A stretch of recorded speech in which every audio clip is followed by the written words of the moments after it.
they see it all over the internet, and then it goes away, and they're like, "Why is it a thing? Like, why are we changing our clocks? Let's just."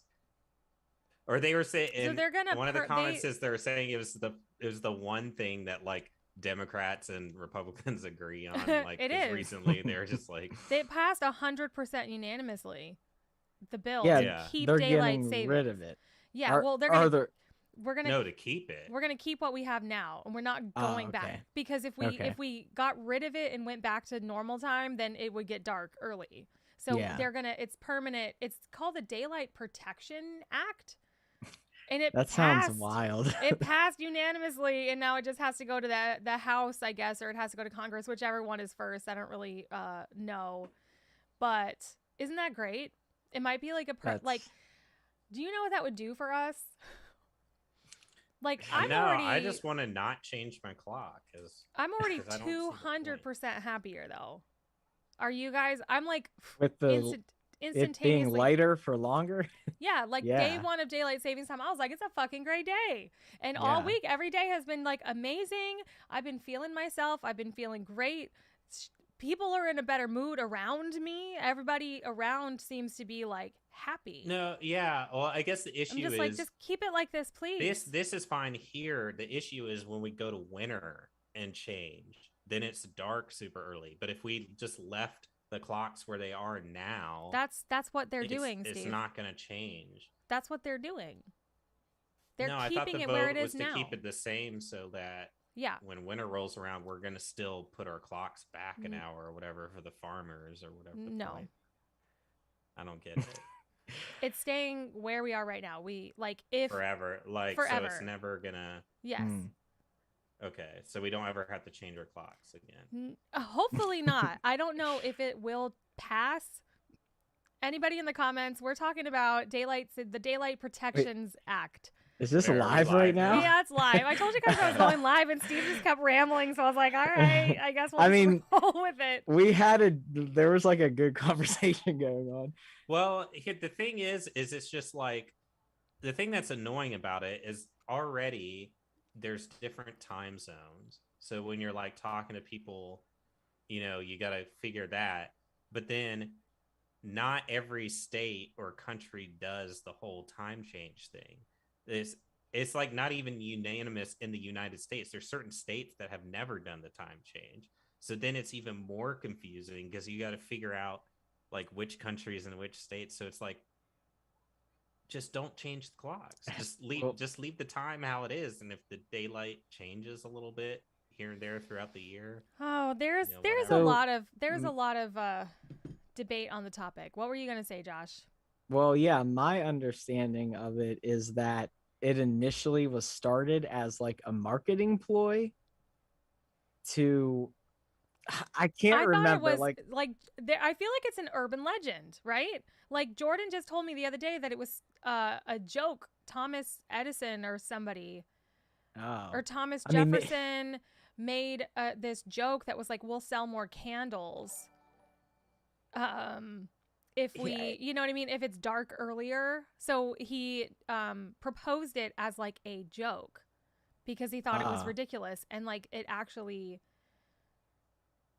I mean, like maybe the farmer thing is the truth, but then I heard it was kind of like that. I think everything I've ever heard, people tell me farmers, they're all like, oh, it's something to do with like, so that they have more daylight in the morning for growing the crops, because if they didn't change the clocks, then it wouldn't be light outside until, like 9 or 10 o'clock, which is too late for the farmers to start work. I don't know. That's what I always heard. I'm just like, this is 2022. We don't. There's robots farming. We don't. It doesn't matter. Robots can work in the dark. We have artificial sunlight. Honestly, Europe is 2 weeks behind us on time change. They still use Central European time, so it's not Central European summertime yet.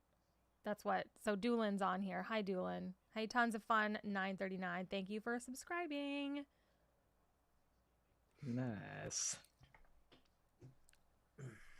Let's see if we can't get some more peeps on here chilling with us. White Wolves is here.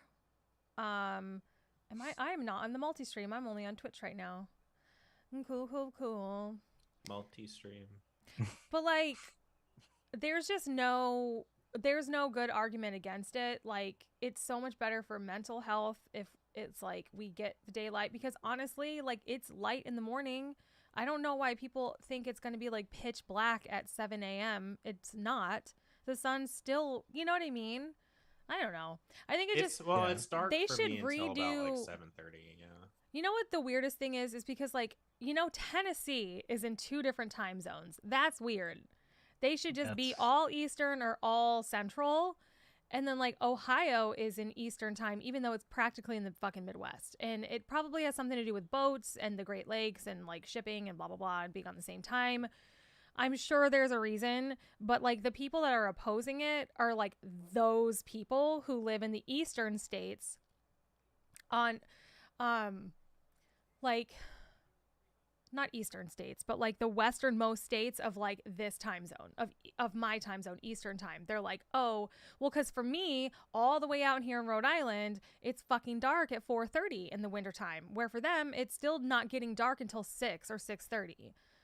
And because they're in the same time zone as me, but they're like, thousands of miles in the other direction. Yeah, that's the thing that I think they should change. Like right now, the time's fine. This time is great right now. But it's like in winter, why do we change the clock so that then, it gets dark at like 4? Why it's don't depressing. We change the clocks Everyone that hates it it. still gets dark at 7 or 8?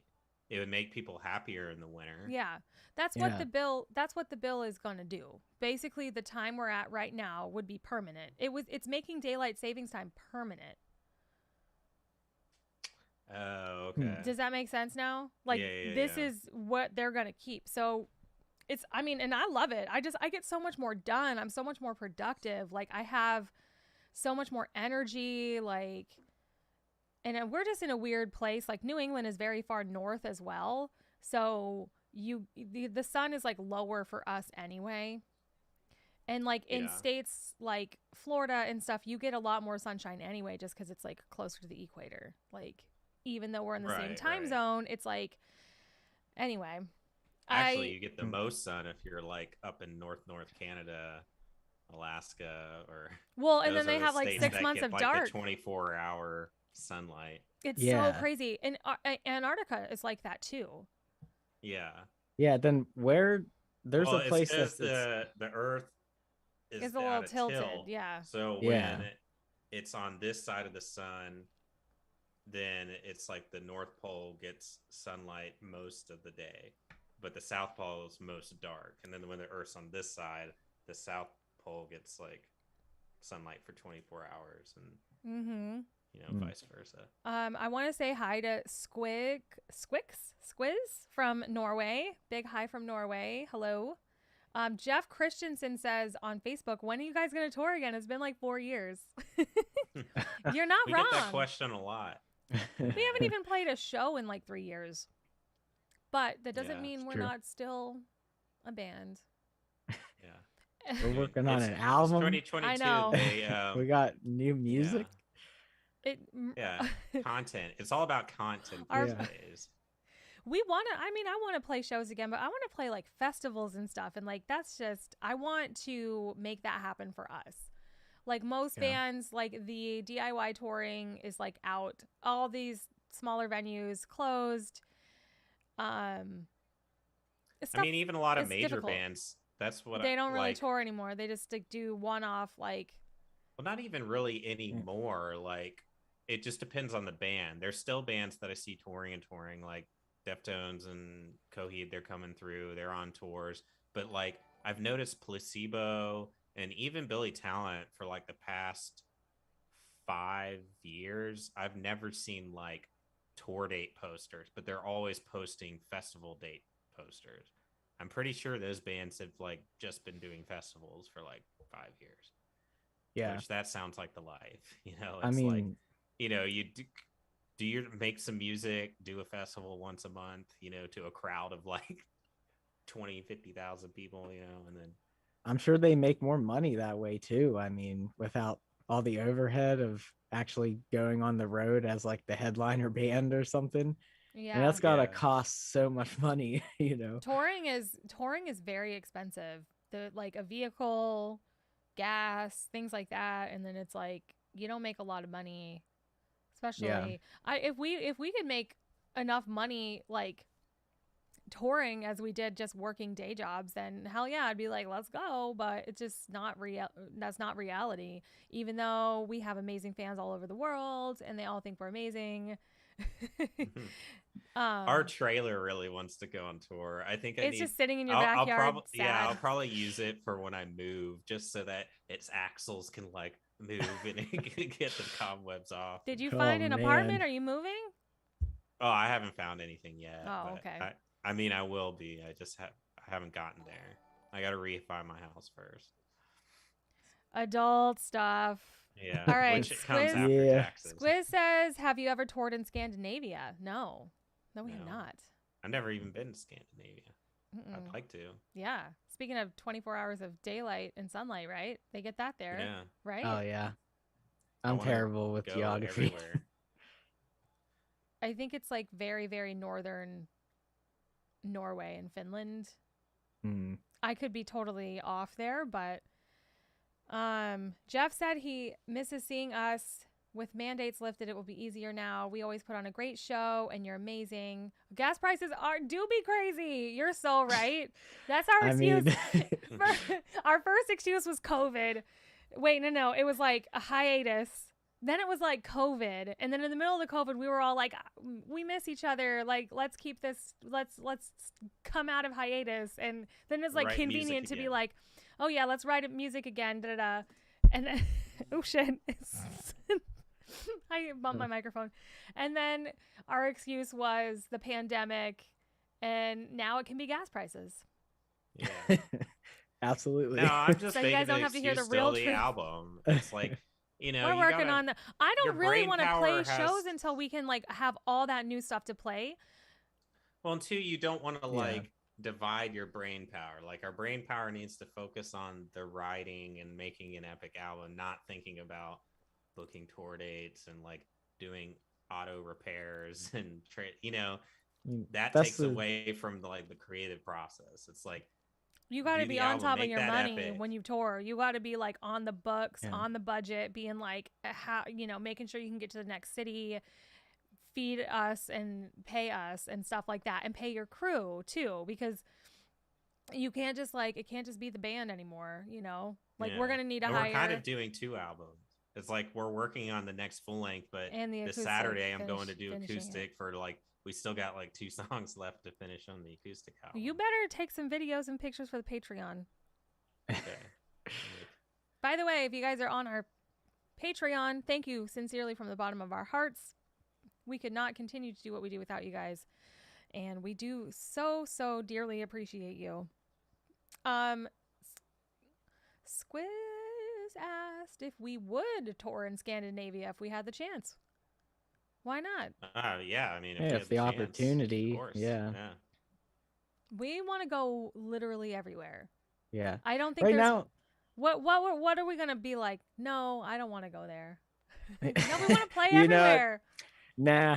No, I don't want to have really cool life-altering experiences. Yeah, exactly. Really cool, mind-opening, meeting amazing people. Yeah, we don't want to do that. That sounds terrible. But if what you're asking is, do any of us have any charges that would prevent us from traveling internationally? The answer is no. Yeah, I think we're all good right now. I think we're good. Yeah. Josh, I don't think. Hopefully it stays that way. Bro. Because it's a natural progression of things. We're the band in the studio right now, and then after you cut an album, in this case 2, then we can look at show dates and possible festivals and tours and all that good stuff. Yeah. And I feel like with the new music, it'll be easier to generate that buzz, because Revenge was just an EP, and that was many years ago. 5 years ago? 6? No, it can't be 6. 2016 is when it came out, right? That's 6 years ago. Damn. Yeah, we've just been doing singles since then.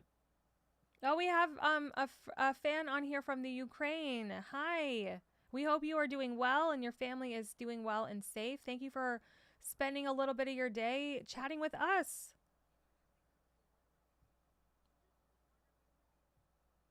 Oh, Chi says, when is new music coming? Soon, man. I mean, if you're on the Patreon, you are going to be able to hear the demos of all the new stuff we're working on, which is a pretty cool perk, I think. We usually never show that stuff to anybody. And also that acoustic They're already album. posted with a lot of updates and Yep. yeah, the acoustic album. I think we've got 4 tracks out, and we got 2 more that we're finishing up. We'll get that out pretty soon. And as far as like the new full length, though, we're not giving like a solid timeline because we learned not to do that. But we are going to be in the studio in the end of May, and then we're going to do a couple songs at a time, and we're just going to take our time and make it perfect for you guys. So yeah, we our producer is in a band and he tours, so it's kind of like, you know, we recording's got to work around that schedule, but like, yeah, officially the official kickoff date to recording is in May, is when Josh is going to fly in and bang on the old sheepskins, or bang on the whatever old whatever they're calling them. Sheepskins. that sounds like you're talking about jerking off. I'm gonna I was bang on gonna the old say sheepskin. pigskin, but that's Pigskin, a football. yeah. That's a Oh, football. that's a football. Yeah. I don't know. What did they used to make drums out of back in the old days? You know, like rawhide, cowhide. Cowhide. I don't know. I'm gonna find some authentic cowhide drum heads. Well, what I need you to do, Josh, for the frequencies acoustic track, is you need to research what gypsies use for percussion. I'm thinking that's like, what is like tambourine, maybe clappers. Like, what else would a gypsy use? Because we've got gypsies use, I don't know if we're even allowed to say gypsy, so sorry if we're offending anyone by saying that. I don't know what the correct term would be. People like from little things? Eastern European. No, they use like the traveling bands. Don't they usually have like one big like bass drum that somebody carries around? They're like strapped to them like a marching band.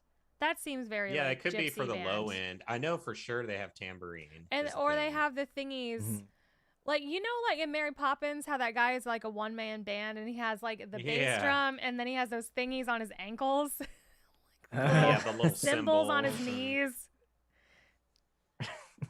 Well, you know, so you got to figure that out, Josh, because we've got like accordion and then piano in it, and then I'm probably gonna like incorporate some other things just to give it some bottom end. But yeah, this one's got kind of like a it's got accordion in it, so it's got kind of that traveler vibe, traveler very like vibe, Devotchka kind of sound. Yeah, which by the way, they're a very interesting band, because I always thought for some reason I assumed you make an ass out of yourself, and you assume, just listening to their music, I was like, clearly they're from Europe. No, they're from Colorado. But they made the reason they sound the way they are, and they're called like gypsy punk is what they're called, or whatever. Yeah. Oh, Gogol Bordello, right? That's another big like gypsy punk band. Yeah, and they started their careers as they were like the house band for a burlesque show in Denver, and they like would just, it was like the 4 guys, and they would just be in the pit playing the music while the girls would do burlesque, and then they were like, you know, let's start a band, and like all 4 guys in the band can play like 6 different instruments, each of them. So then they just started writing all this music and started touring. But that they're another example of a band that like they were doing all that in the 90s, and they didn't get big until early 2000s, and they got big because this is funny because we're all gamers. They got big when Gears of War 1 or 2, I think 2 came out and used their song in the commercial for Gears of War. and it That's kind of crazy. like put them in the spotlight. And then after that, Little Miss Sunshine used their song in the movie, and it was just Oh, I had no idea that they had big placements like that. I thought they were kind of Yeah. like, it's just that one song of theirs. It got used for those yeah. two things, and they got their notoriety. Really, it's just interesting to me to hear how like people find success or how long it takes. Or Honestly, it's fascinating too, and I feel like a lot of like indie bands, it's like a movie placement is what does it. Yeah. oh yeah, Or a big commercial, and Definitely. everyone's like, "What's the song from that commercial?" and indie music is Yeah. perfect for like Yeah. commercials and yeah, indie films for sure. Um, yeah, right now I'm listening to an interview. This guy just put out a game called Tunic, and it's on Game Pass, but or PC, and it's kind of like Zelda, but you're like a little fox and you go around. But he made it himself, and it's just interesting hearing him like talk about like he's been making this game for like 7 years and just decided to do it one day, and was working with other people on like small independent games, and he was like, I want to do something on my own where I have all the creative control. And he was like, it was a risk, but I've been doing it for 7 years, it's finally out. So yeah, I don't That's know, I pretty just wild. like listening to people's stories no matter what creative outlet they're in. That's pretty cool. Anywho, Have you played it? Is it I have good? not yet. I want Oh, okay. I'm balls deep in a different game right We're now. So about we're about to pivot onto video games again, and I've got to just rein us in this week. rein us in. Wait a second. uh, Ben asked a really great question on Facebook. What's the weirdest situation you all had to deal with while on the road? Like it made you think, what the fuck just happened? Mm, I feel like I wanted to be more prepared for that question because I know that stuff like that definitely happened. yeah. Was it with a pillow? I'm just kidding. That's Hey, not that was no. last stream. That That wasn't was like last stream. no. I don't think anyone was surprised that that happened. I feel like there was a girl once. Oh my god! Like okay, so there's these things that I like, and Jordan likes to refer to as punishers. Have you guys heard this, Josh and Steve? I don't know what I don't what think do you so. mean? So Is it a thing? none of our fans have ever done this, but a punisher is somebody who kind of like won't leave you alone and Mhm. basically punishes you. Is basically Like like a stalker? well, at a show. So Mhm. they'll come up to you and like start and you'll have like a great conversation, but then you'll be like, okay, hey, like I gotta go like load now. And they're like, oh yeah, man, that's cool. Like, and they just keep following you and talking to Oh, you. And they then, linger. then they Yeah. Yeah. linger. They tell you about their like whatever online magazine that they're starting. They talk to you about their parents. They talk to you about their fucking whatever, their problems. And then they get really awkward. And yeah, it's a fucking punisher. It's like I don't know. You're just they Yeah, they usually like Yeah. get invite It's like themselves to your yes. yeah. We've had a couple people do stuff like that. So there was this one girl. Well, I shouldn't even say girl. I should say there was just a person at one of our shows and we played some sketchy ass places, but I think this was like in South Dakota.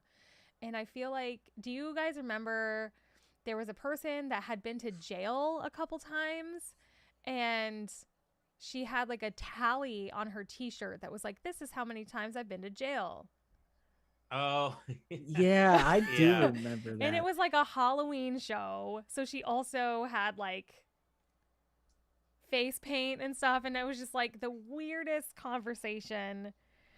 God. All right. Well, they're probably fucking watching, and I probably just Oh said no. like, but I feel like Nah. that was definitely a time like, because that wasn't it though. It was like why I was in jail, and like, let me tell you about all the issues I'm going through. Oh, remember Big Stone Gap? The venue that What's smelled like cat pee, and the girl Uh that wanted to run away with us? No, I was Was that the one with the fire twirler? No, that was way cooler of a place. Big Stone Gap. We used to call it Big Vag Flap. Big Vag Josh, Flap. did you ever go to that show with us? Big Stone Gap is like fucking near Like, Johnson City, Tennessee. It's like in the fucking middle of nowhere. see, I don't know if I've been there, or if I've just heard you talk about it, because I definitely recognize the name and the joke associated with the name. Like, But maybe you guys were just talking about it or something.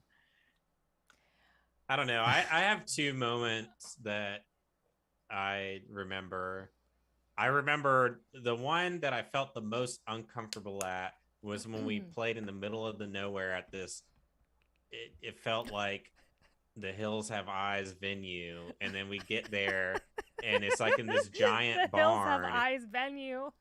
Yeah. Oh and my it's God. like With the giant barn and Are you the gonna talk about band the that was opening Juggalos? us. Yeah, all the Juggalos. Yes. This like Juggalo, like ICP wannabe band like played before us.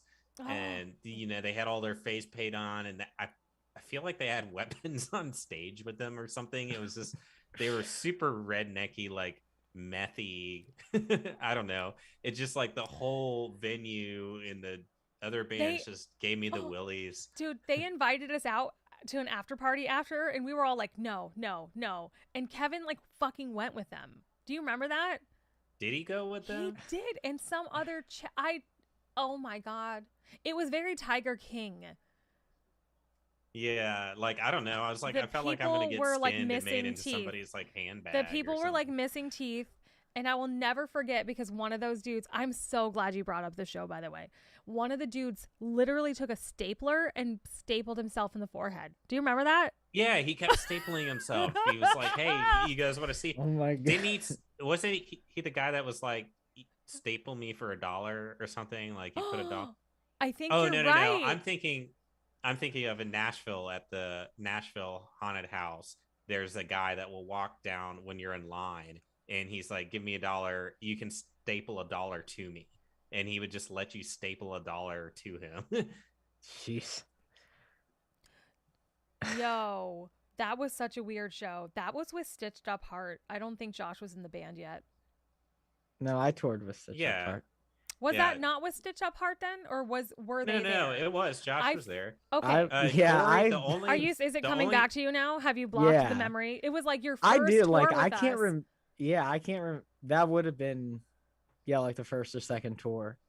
Yeah, the only tour Corey did with us tour. was with the them who they shall be not named.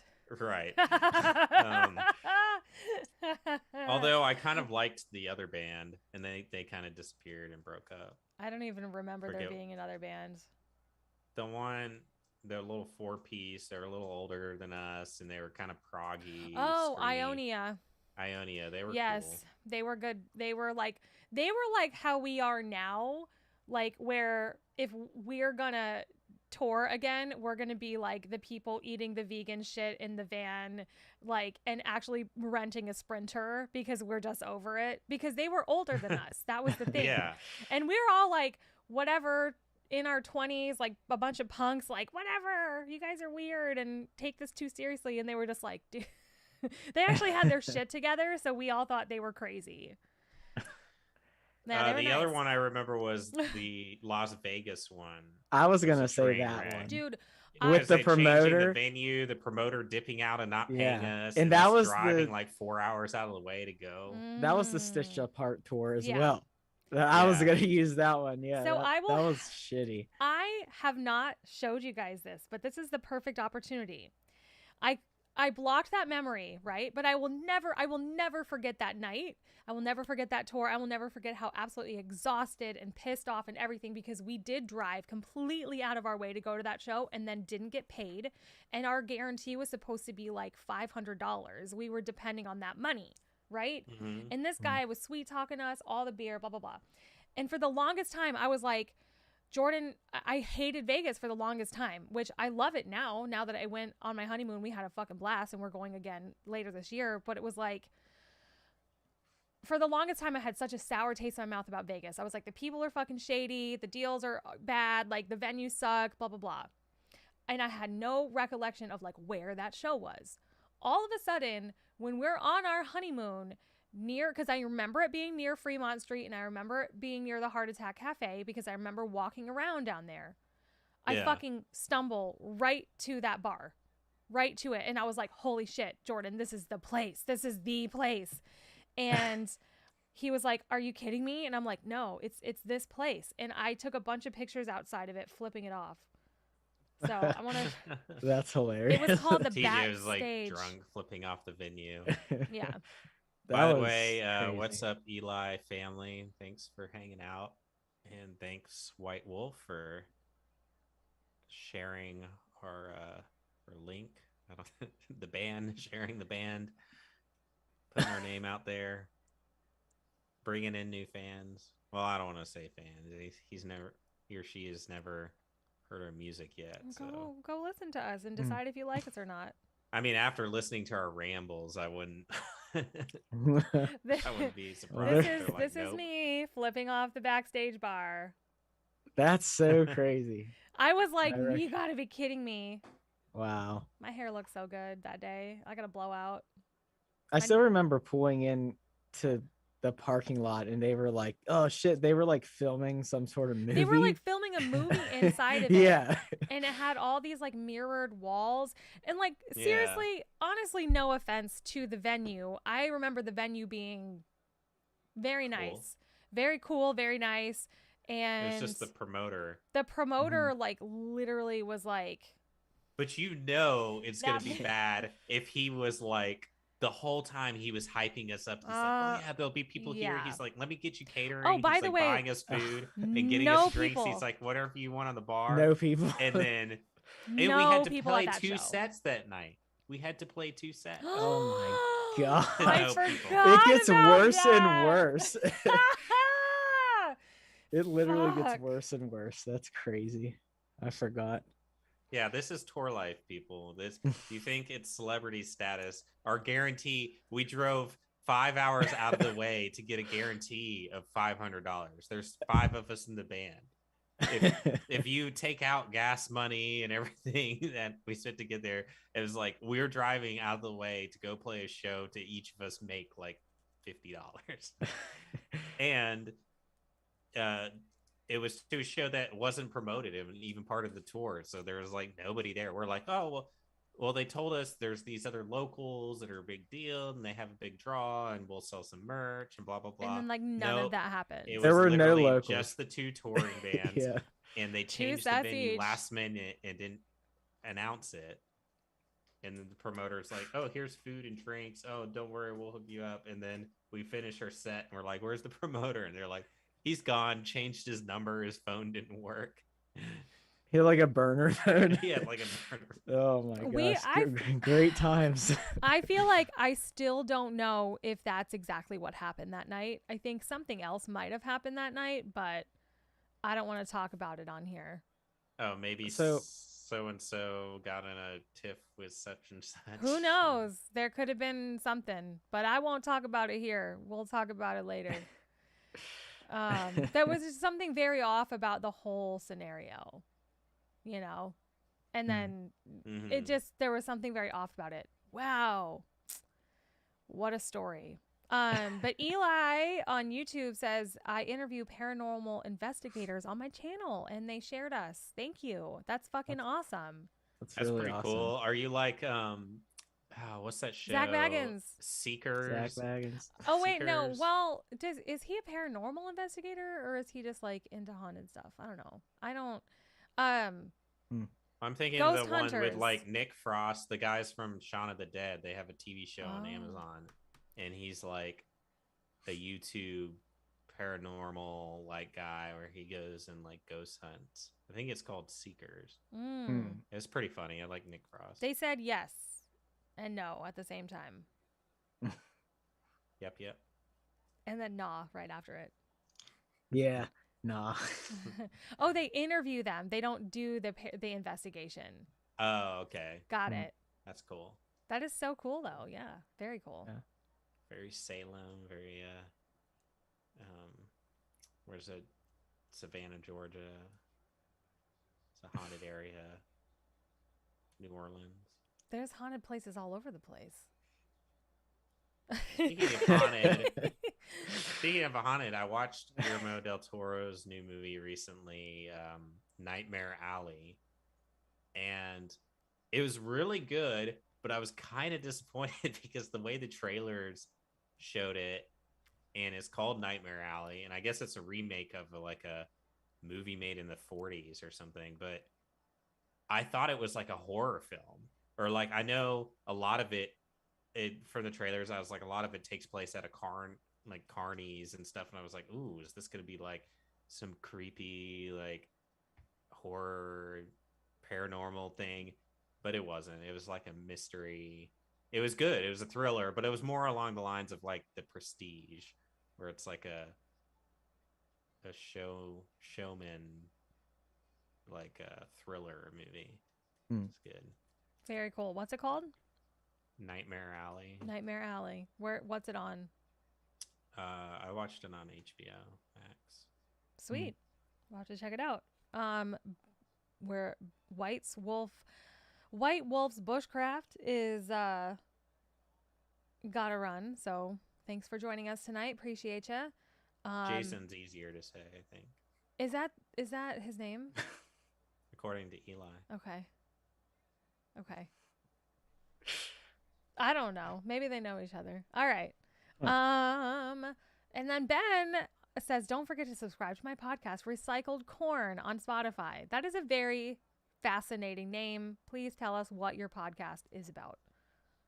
Didn't we talk about this? Did we? Stream? Last time? Or like... No, not last time. But I feel like we've talked about this before. But we got Doolin on there asking, because we were talking about something, and he said, what's a band that isn't together anymore that we miss like a mofo? A band that's like not active, I guess, we're doing it. I don't know, man. Every band is active. All the bands that I like are like still putting out records. I would say most of them, for me, that's true. I would say Linkin Park. Oh, yeah. You know, that was a huge bummer, and they were one of my favorite bands ever. Yeah. Yeah. Yeah, we're definitely like... It's definitely left a void just like in the universe, just not having them around. And I thought what happened was really fun, was really sad, because like one of that new record came on, and I was like, this is really great. And I feel like a lot of people did not like appreciate their new sound, and or like wouldn't let them evolve, and I think it really got to them. So, but the music was amazing. I loved the newest album that came out. Yeah. I thought it had a lot of bangers on it. I still don't believe it was suicide. It's just too much coincidence. I'm the conspiracy theorist in that. I didn't know there was a conspiracy theory about that. I thought it was pretty... Yeah, because there's like a documentary. There's a documentary about... No, they were making one. Yeah, the reason they think that it wasn't suicide is him and forget what's his name, Soundgarden. Why am I blanking? Chris Cornell. They were really good friends, and Chris Cornell committed suicide like not even a year before him, and they're like, wow, it's such a coincidence that they were so close to each other. But Chris Cornell and him were working on a documentary that was supposed to expose all these big corporate and political people that were doing child trafficking. Like they were both very big like advocates for like anti-child trafficking, and they put a lot of money into charities and things to like get rid of sex trafficking and stuff like that. And they were going to make this documentary. So like the conspiracy is that like they got offed because they were going to expose a lot of like, high up there people whose careers would have, lives would have been destroyed by that information. Yeah. Because I'm just like, I don't know Chris Cornell that well, but like Chester, I mean, you don't know what somebody's dealing with on the inside. You never know. You can't make assumptions, but I'm like, he had a good career. He had a wife, 2 kids. As far as I knew, like great family life. He had a lot of friends.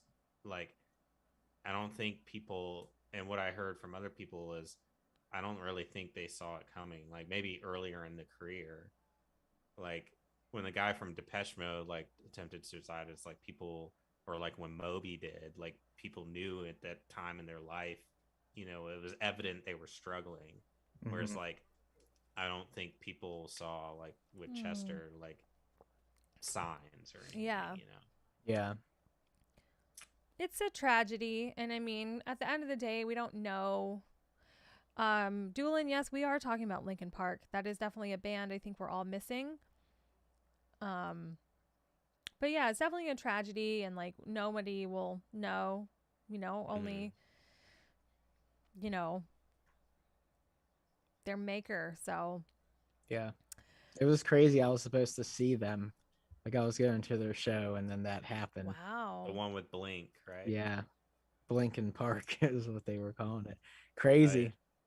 Yeah. Yeah, it's sad for sure. Yeah.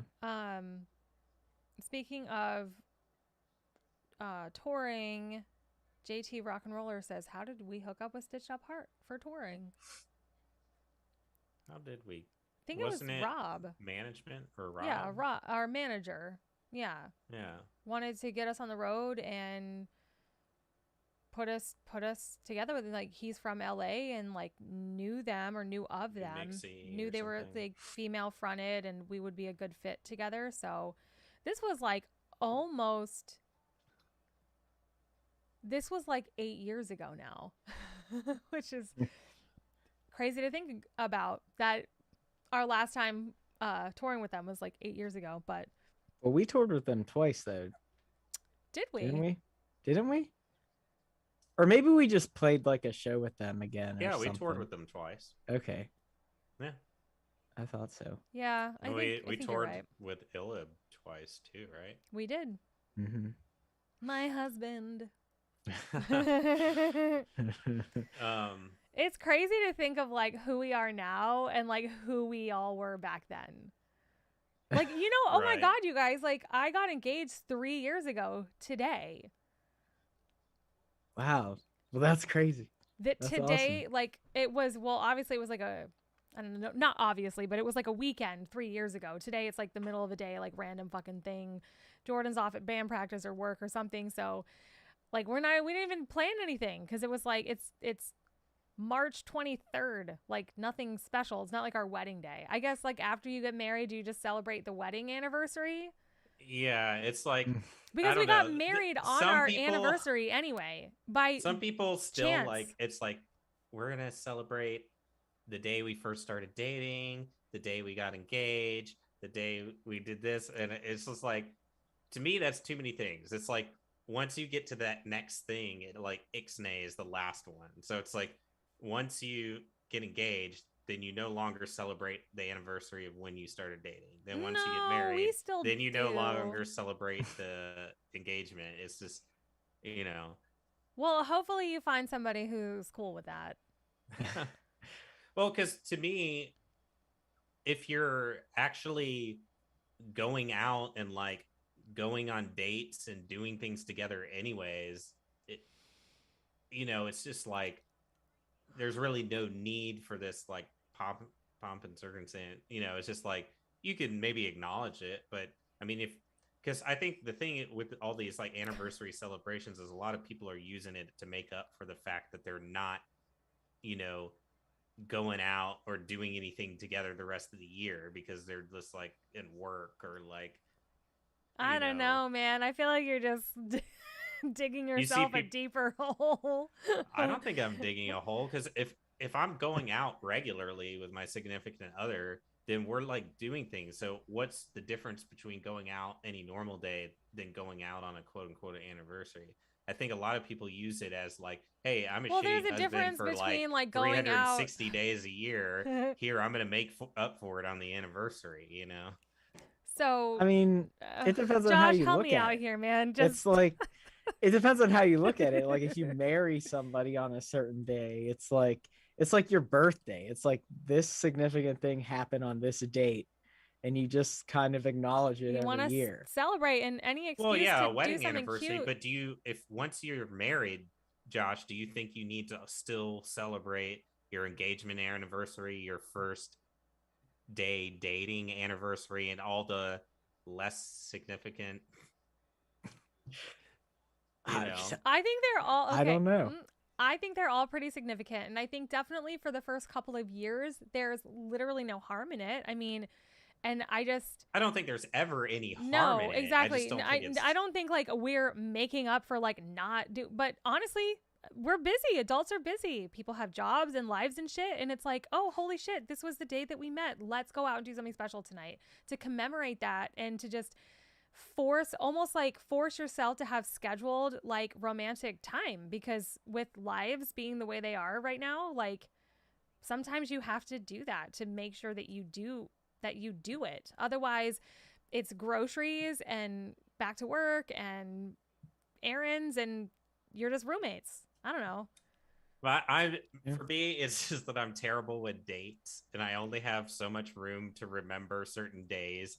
I'm like terrible at remembering birthdays. I got to put them all on the calendar on my phone. So it's like once I get engaged, my brain forgets the first time we met date, and so now I'm just remembering engagement. Then once I get married, it's like my brain forgets. I can't remember all these days. I want to say like maybe like Jordan and I are lucky, okay? Because the first day we met, we know because we were on tour, and we remember the first time we saw each other, and we talk about it like it happened yesterday. And it's because we're soulmates and we got married. Like it makes me feel so special that I'm like, I remember that. I remember the first time I laid eyes on you, and I like to tell him about that. We don't do it on April 10th or whatever the fuck the day was. I have no idea what actual day it was. We could look it up though. And like, I remember our first little kiss, and I remember the first time he said, I love you. And like, we talked about these things at our wedding in our vows. Like he talked about it. And I thought that was really sweet. Like he remembers all those moments. And so do I. Like they literally just happened. So that's very romantic. But we first started talking on, do you guys remember like the big party we had at our hotel? We weren't supposed to have a party at our hotel, but Liz Breeze ended up coming over with a bunch of random people and a bunch of beer, and it was on St. Patrick's Day, so it was like a couple days ago. So I remember now that party. It's like and me and Jordan just really connected, and we started talking, and that was like the beginning of like our relationship in a way. It was the beginning of us talking. It wasn't like anything happened or anything like that until like after the tour, and he flew me out to go visit him. But like we commemorate St. Patty's Day, and we always have a little cheers, and we're just like, you know what, this is like, remember like sitting on the bed and like everyone was like partying and it was crazy, and like, I don't know, why not? Like literally, it's special to us, and we'll probably always celebrate it like that because we'll always remember that day, because it was like, fuck, I met my soulmate that day, or I knew that you were, I'm being all gushy. I'm sorry guys. Just in love. No, I think that's good. It was the Fool of Rage with Nicolas Cage. Yeah. I don't know if that was it. I think it was the second. Or is that the second? That was the second tour. The first tour was the survival tour, and it was our tour because our survival guide just came out. Oh God! And then we had to deal with all that record label bullshit. Yikes! But like we commemorate that, but we didn't even realize that we got married on our anniversary because like we were long distance. Jordan I had just flown home after visiting him, and then he sent me that letter in the mail that was like, will you be my girlfriend? Super cute. Check yes or no. And I still have it because it's fucking cute. Okay. And it was a whole like official thing. And it was postmarked on May 15th. And that's the date that we got married. And we were just like, crazy. That's crazy. Yeah. So like 2 birds with 1 stone, man. Just get married on the day that you met. Right. Then you never have to. So, like that wasn't planned at all. That's really crazy. No, because we were originally supposed to get married on April 30th. Fucking COVID. Yeah. And then we're just like, whatever, we'll pick a different day. And that's really crazy. COVID was so depressing. Having to change the wedding was really depressing. lockdown was really depressing for me. Like, I was not happy-go-lucky during that time period. I had to cancel my fucking wedding like a month before, and it was finished. Everybody had their plane tickets. Like, I don't know if you guys did, but my whole family already did. Everyone needed to get refunds and blah, blah, blah. And I was just like, you get all this pent-up anticipation for this like amazing day, and then somebody's like, oh, you can't have that now. That was really tough. And then they double booked our day for the following year. We were going to get married on April 30th of 2021. And they were like, oh, somebody else already has that day. So like, fuck. Then we're just like, well, fuck it. We'll figure it out. We'll pick a different day some other time. And then like weeks went by and I was like too depressed to even think about it because like I didn't want to think about my wedding. I was like, you know what I mean? And then when our actual wedding day came and went, I think we went to Target. And just to get out of the house because I was like fucking sad. Yeah. I was just sad. I was like, this is supposed to be my wedding day. And I'm fucking sitting here in a mask. I can't leave my fucking house. Yeah. Anywho. So then, I don't know. We were just like, they were like, okay, we fucked up. Sorry, we double booked the date. Because they had originally told us we could still have April 30th, right? Then they were like, the venue was like, oh shit, so sorry. Like, somebody else has this date. And we're just like, are you fucking kidding me? So, fine. We just picked like a random Saturday that wasn't like Mother's Day. Because Mother's Day is like really close by to that date. So, we just like went the next Saturday after that. And it's May 15th. And then like, I don't even know. I think Jordan realized it. Months and months later, I was talking to him or somebody and we were just like, oh my God, that's our actual like day that I asked you to be my girlfriend. And that's I was just really like, crazy. I was just like, oh, it all happened for a reason. And, you know, and it's true. It did. It all like it came together and y'all were at my wedding and you know, it was the perfect day. Oh, absolutely. It was amazing. Like cherry blossoms were just fluttering everywhere and the weather was like absolutely fucking perfect. Literally it couldn't have been better. I don't think so. So like, yeah, it definitely happened for a reason. Yeah. Ben says my wife's birthday is on Christmas. So we got married on that day. So easy for me to remember. And you can probably just get her one gift. The birthday, Christmas, anniversary present. Here you go. I hope you do her good every year. I hope you treat her right. I'm sure you do. Yeah, my brain, awesome. Like for all that kind of stuff, it's like my brain just doesn't work that way. It's like I can vividly remember events and like how things happened. And like I remember all the moments and what happened in that moment, but I do not remember days or like all our tours. Like I can remember shows, I can remember what happened on stage, meeting people, like the bands we played with. I have no clue what month or day of the year any of those shows happened in. It's like, so I mean, you gotta kind of think about it. Like it's not like I have all this stuff in my back pocket. It's like I think of it. But even like relationships, it's like, yeah, I can remember all those things, like the first kiss or first time I said I love you, and I remember those things. They're very vivid, like of where I am. But as far as like what day it was or whatever, that stuff I just don't retain. So it's like, that's why I'm so thankful for technology and the calendar and the phone, and just I put everybody's birthday in there now. And like but Josh, speaking of Lincoln Park, and then we were talking about weddings and stuff, I have a friend and she's getting married later this year, and she asked me if I could record a piano version of a Blink-182 song for her to walk down the aisle to. Steve, what song? That's awesome. First date. Ooh, yeah, it must that's be probably that it. Yeah, that's probably it. Let me see. Josh, do you want to get married? Yeah, first date. First date. That's awesome. Steve, save that because you can use that for my wedding too. Okay. Yeah, eventually I'd like to get married. You heard it here first, guys. I'm not gonna lie, it's pretty awesome.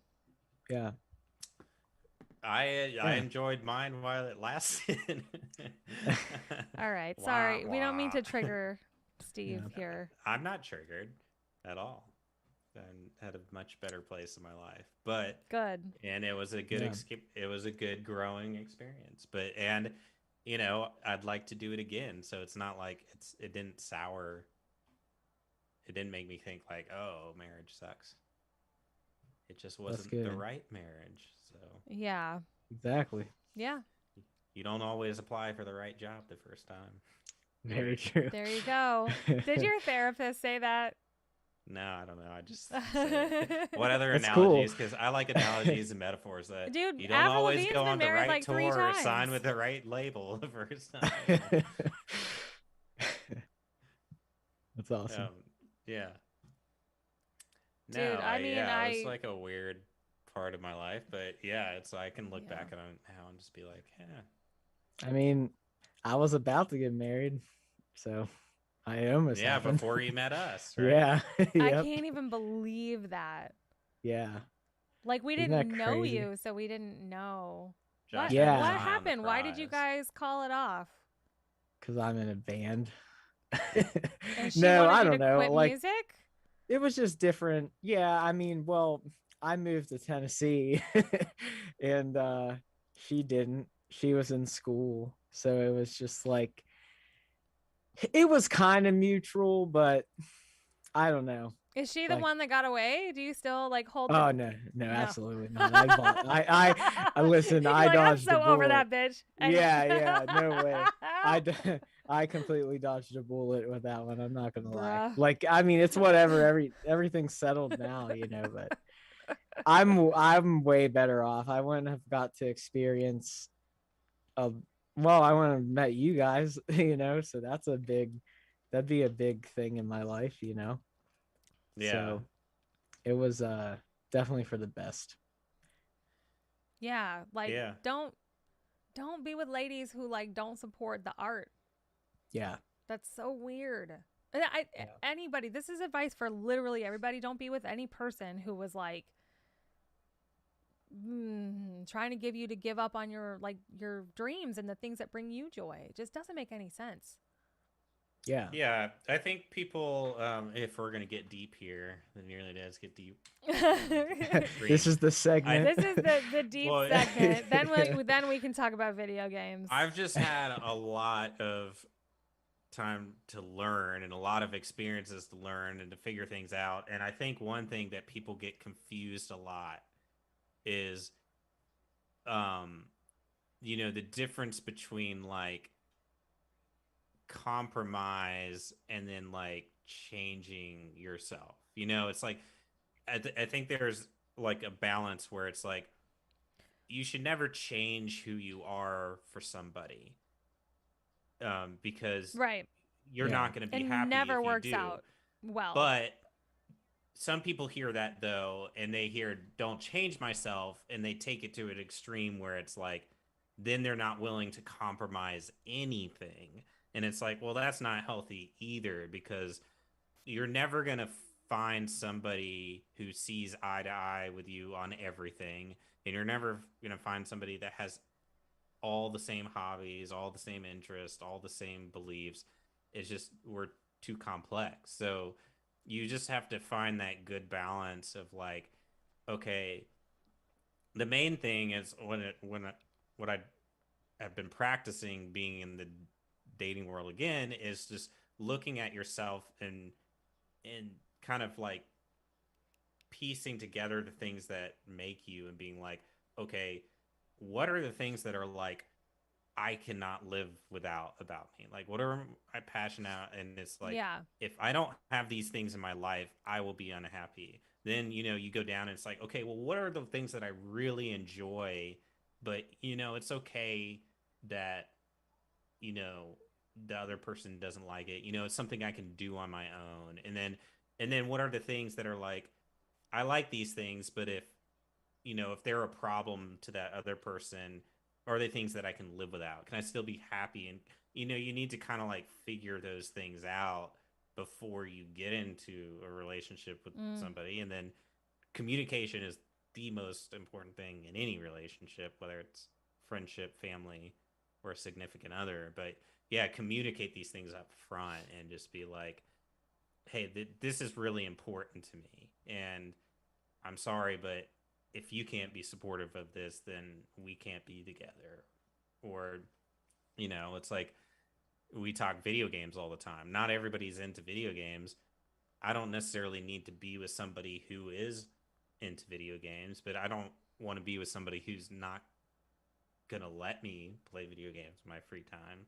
That's not fair. It's Yeah. like, it's like, but she may have some hobby that I'm not into, and then Yeah. that's when you have your I like think it's so much valuable alone deeper time. than like Yeah.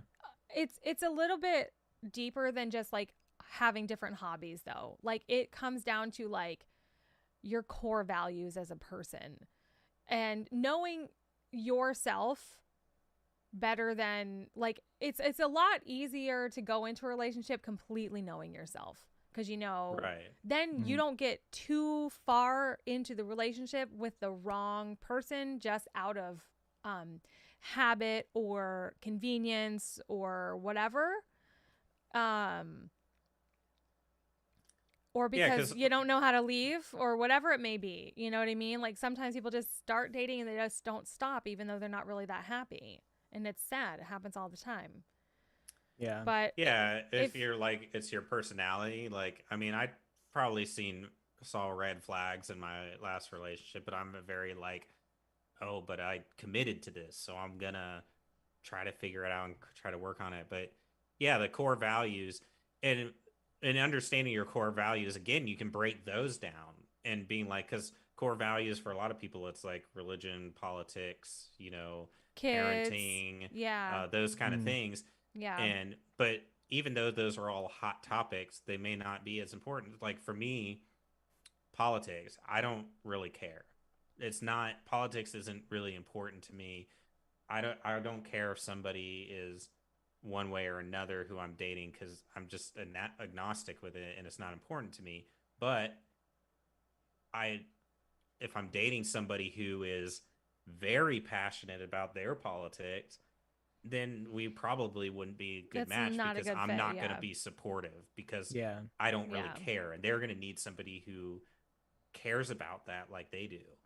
So that's like one of those core value things there where mm-hmm, maybe we're not opposing sides, but it's still that's something that they need the support in. Like with us, we're all musicians, we're in this band, we're passionate about it. If that's important to us and it's almost not even like when we're with someone, it's almost not even enough to be like, yeah, I'm cool with you doing it. It's like we kind of need somebody that's like, no, they're cool with us doing it, but also like supportive in the fact that they want us to succeed and they're excited to see the progress and us be passionate about it. Yeah, yeah, like they're excited to see what makes you happy, and even if, yeah, they're just there for it. They support you all the way. Yeah. yeah.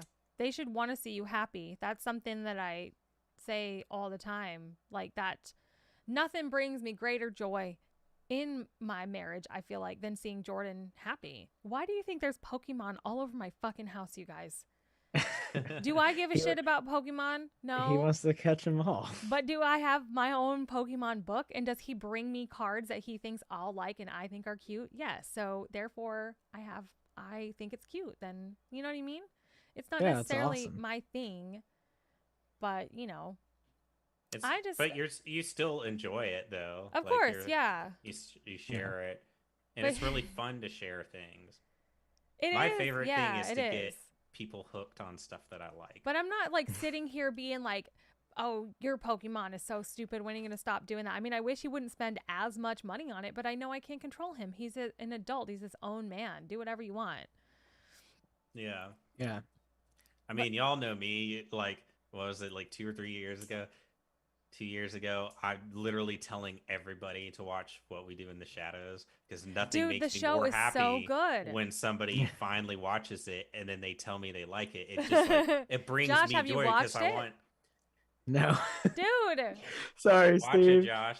It's Wait. just like it's like whatever, but it brings me joy when people like the things that I like, and then it makes me even happier when I like was able to like recommend that to them. And so now, now I'm on the next train that I'm like, if you like What We Do in the Shadows, everybody watch Our Flag Means Death. It is What's that? hilarious. Is it funny? What is that? Yeah, it's Taika Waititi again, Oh, okay. Reese Darby, you know, the guy who plays the swearwolf. Um, he's the manager in Flight of the Concords. Like Yeah. he's hilarious. It's him and Taika Waititi, and it's the same like writers that do What We Do in the Shadows, but as a pirate show on HBO. And Taika plays Blackbeard, and Reese Darby, he comes from like a wealthy family, and he wants to be a gentleman pirate. Like his whole like growing up, he dreamed of being a pirate, and he left his family and kids to like be a pirate. But he's like a super nice, like soft spoken, like doesn't like blood, and he's like got a library on his boat, and he's like well spoken, and just he's trying to be this like upstanding guy but a pirate at the same time, and it's freaking hilarious. It's Hmm. just like What We Do in the Shadows kind of humor. Mm. I mean, you got me into The Boys. I was hooked. I resubscribed to Amazon Prime just to be able to watch that. I And can't just wait for the season third three's coming season. out soon. Yeah, yeah. I still haven't watched The Boys. But my sister loves it too. Like I've heard nothing but good things. But there's only so many shows, man. Right. We're Yeah. watching Joe vs. Carol now on Peacock because Jordan's just like Uh, obsessed with Tiger King. So it's like the dramatization. It's it's actually really good. It's really good. But then of course last night he was like, let's watch actual Tiger King. He watched actual Tiger King like twice already, all the way through. And then it's like, because it's just so unbelievable that I met somebody the other day that has not seen Tiger King. wow. Like literally every human on the planet has seen Tiger King and knows what it is. I don't Yeah. think my parents have seen it. I mean, Yeah, but yeah, my it dad is one of Which hasn't. is those like crazy because zeitgeist it's like things. in Tampa, they probably like know Carol Baskin. They've probably been They've to probably been to one of her fucking the fundraisers. big cat rescue. Honestly, it sounds right up their alley. They probably fucking know her. Maybe they know what happened to her husband. Oh, I don't know. Yeah, some people like, well, because I was kind of this way with Game of Thrones until I gave in. But I have a friend who has never seen Star Wars or Indiana Jones, and he straight up refuses to see it just because everybody keeps telling him he has to see it. They're like, yeah. "What? You've never seen it? Dude, you got to see it." And he's like, "I hate people telling me that." So he's like, "I'm going to die on this hill." And I'm like, "Why? Just Why? watch Just them. They're fucking so watch good." it because it's Like, Yeah. entertaining. And then you're going to be like, oh, I get so many jokes and references all over the place now. right? Yeah. I don't know. Um, Like I people will reference Star Wars incessantly. Like it I is a will very pull the imitated. veil. I'll pull the veil that last week when I talked about showing Star Wars to the person as somebody that I've been like seeing, and she had never seen Star Wars, and I'm so stoked because she. But I also am afraid that I may have initiated an obsession because she saw the first one and like immediately got hooked, and we've got the very last like Rise of Skywalkers, we still got to watch that one. But in the meantime, in between, like when we hang out and can see the movies, she's like going, and because she was asking me about like all the other stuff, and I was like telling her about the shows, so she's like watching all the cartoon series like the Clone Wars like on her own, and like sending me pictures Oh, like, sounds like a oh, keeper. like, oh my god, this, that. And I'm Yeah. like, I was like, Hey. shouldn't you be working now? Like, I feel like now I just feel bad about showing it to you, and like I've created a monster, like a Star Wars monster. But yeah, but no, I was just like, because my last relationship didn't like Star Wars as much, but or I've shown some people and they've been like, yeah, it's cool. But yeah, I was like stoked that I was like, oh, you're like into it. Okay, cool. Like, because Star Wars is awesome. That's awesome. Lightsabers. Lightsaber. Uh, Did you show it in like the order, I had a like how? long debate in my own head about what I should do, and I ended up showing her the in release order because I was Okay, like, I want you to that's experience it good. how I experienced it. So I Yeah. was like, these were the ones that I saw first. You know, you can learn about Luke, then we'll go watch how his dad turned into Darth Vader. Yeah. Well, because I wanted her to get that like Luke, I am your father twist before that would be the prequels would spoil that. That's true. And that was Yeah. cool because she was actually super like she had no idea that was coming. Like to see that was like actually a cool reveal for her. Like me, I've seen the movies 1,000 times. It kind of reminded me of this video I saw of this guy who his dad Star Wars was a big thing that they like watched growing up, and then his dad ended up getting dementia Mm. and losing his memory, and they watched, but he still enjoyed seeing stars, but he didn't necessarily remember. So they had a video of like watching Star Wars with his dad, and then his dad saw the like Luke, I am your father, as if it were the first time for him again, and was like stood up on the couch and was like, "What? Holy shit! No way!" And it's That's like that's awesome. crazy. I was like, man, that's Dimension's terrible, and it's so sad when people go through that. But that would be kind of cool to experience your like the coolest things like over and over again. Oh yeah. Like it's like the first time every time. Yeah. Definitely. That's awesome. It's like every time I eat ice cream, I want it to be as like thrilling. I think about that with a bunch of shows. Like, man, I wish I could just erase it from my mind to relive it, because nothing hits it like the first time. But man, that's awesome. Especially plot twist stuff, like Yeah. The Sixth Sense. Like it's a great movie, and I can like, or like Fight Club. They're movies that you can watch over and over, but since it's so hinged on a twist, it's never gonna hit the same as the first time. No, I will say movies like that though are cool watching a second time once because then you can pick out all. Pick it, yeah. Yeah, but I would love to be able to erase it and just go back every once in a while. Right. I feel like I was watching something recently that was like, oh, this movie's technically a twist, and I didn't really ever think of it as being a twist. Which movie? Now it's a lame story because I don't remember what it was that I wasn't watching. I don't remember. Oh my god. JT Rock and Roller says they have no idea what Tiger King is. Where are you from? UK? I think. Was like Netflix UK? I thought UK maybe was all about Tiger King. Right? They love seeing how trashy Americans are. I know. And then Fear Rodriguez says, hello from Mexico. Hello. Earlier, there was somebody from Peru as well, Gustavo. So, Sarah hello. Stagg's on. Sarah's here. Whoop. Hey, hey, hey. Nice. Hey, hey, hey. Hey, hey, hey. Like, how would you, like, are we hey, like Matthew McConaughey? All right. No, he's all right. Yeah. Hey. When I see three hays, I think of that. Hey. Like, what's that from? I don't know. That's how all my gay friends say it. Like when, as like a greeting or something, where I show up and it's like, hey. Oh, we have another fan from Poland on YouTube. Thank you. We got people from all over the place right now. No, JT awesome. Rocker's from Kansas. See, I feel like I know that. Kansas. Are you also from Wichita? Because we had the whole thing on Discord about how they're like the very first Pizza Hut was in Wichita, and I can't believe I didn't know that because that's literally where I grew up. Going to Pizza Hut. I didn't know the first ever Pizza Hut was there. Like I never knew that. That's crazy because I just saw like on the History Channel the food that built America or whatever, and it was on Pizza Hut. Like two brothers started it in Kansas. Yeah, that's so crazy. I had Pizza Hut the other day. How did I not know? Wait.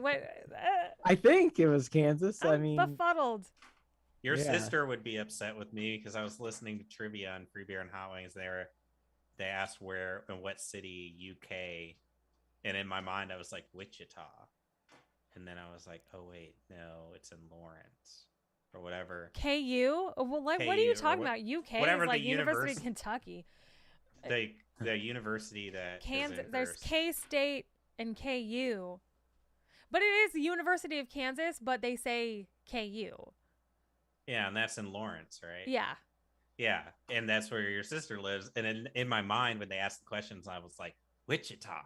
And then they tell the answer, and I was like, Nope. son of a bitch. Nope. Wichita State University. Go Shockers.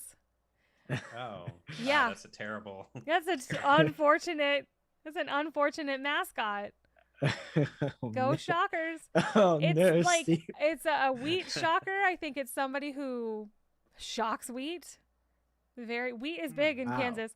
Oh my God, let's talk about Kansas for a moment. I was listening to NPR this morning, and apparently Thrillist did like this poll, and Kansas came in as like the least appealing state in the whole 50 states. Like people were asked to like rank states, and Kansas came in last.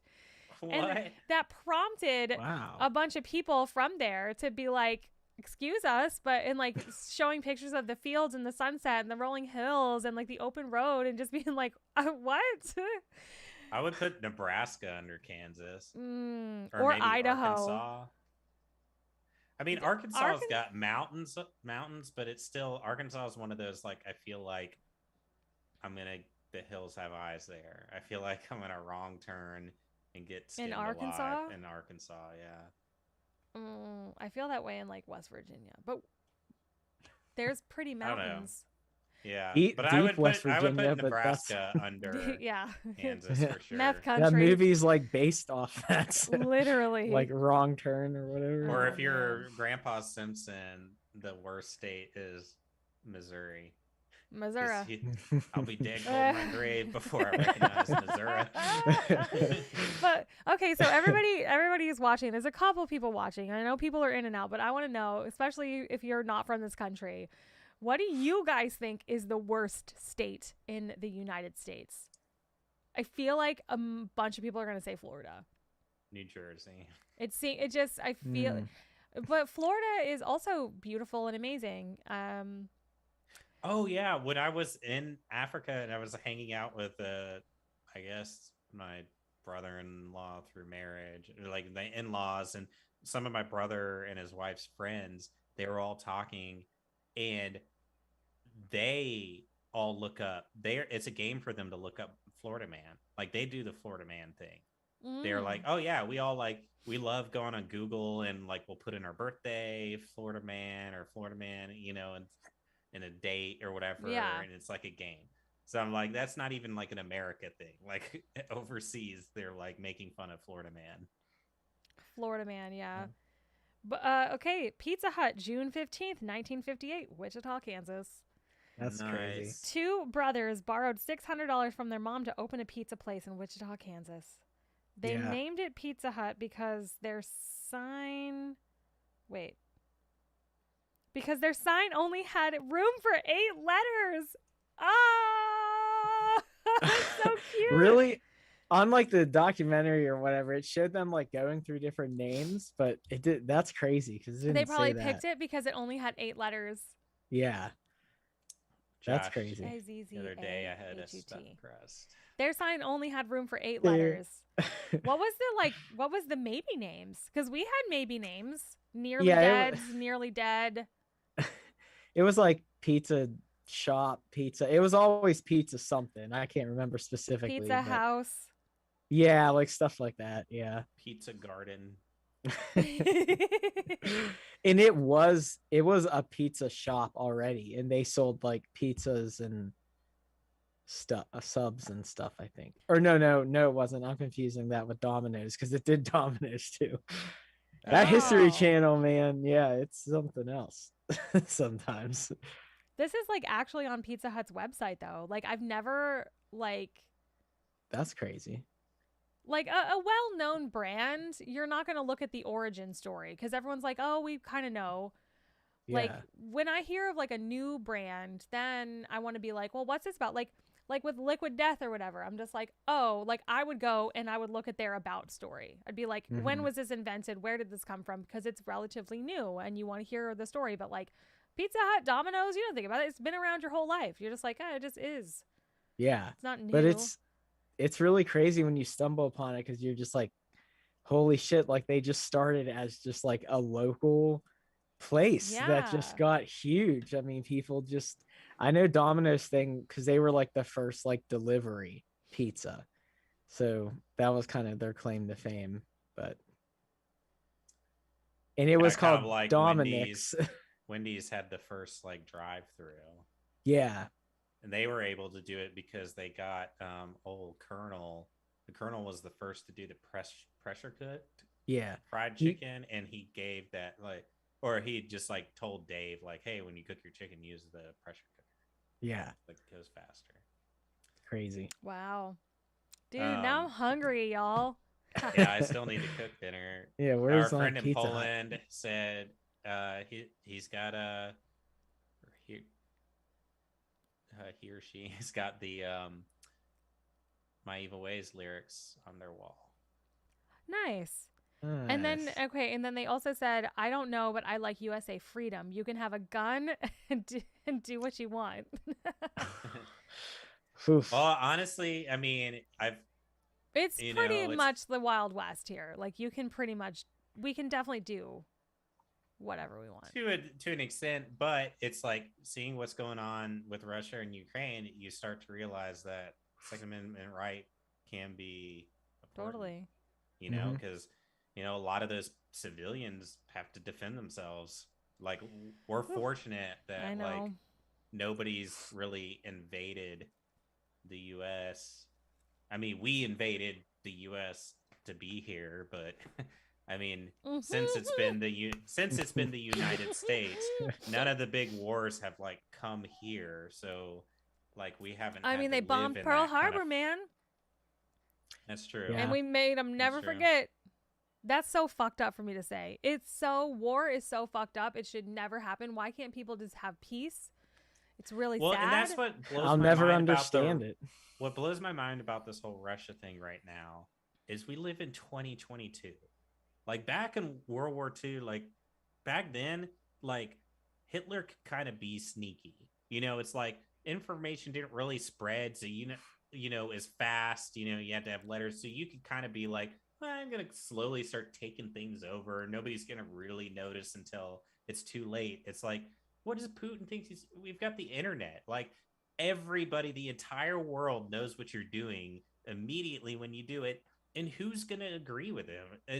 I mean, maybe China, but I feel like he's just making himself look like an asshole to the world. And I feel like nobody's going to side with him.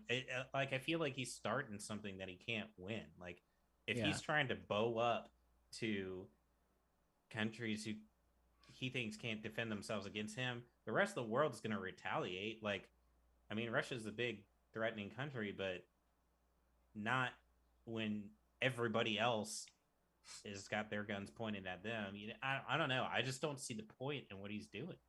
Like, Yeah. he's Yeah. just crazy, I guess. You're just insane with power or something. Like, I don't know. Yeah. I just don't think you can get away with that anymore with like technology and just how small the world is. It's unless he convinced like North Korea and China and other countries to side up with him.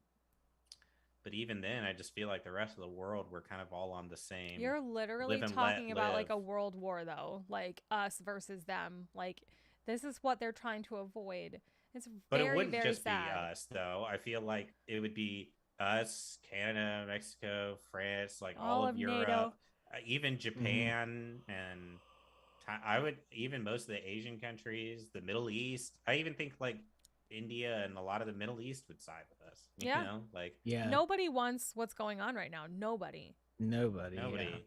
I don't think there's anybody that's on Russia's side. Even China, I don't. Even though they're communist, like they they're in it for themselves. They're not going to side with Russia.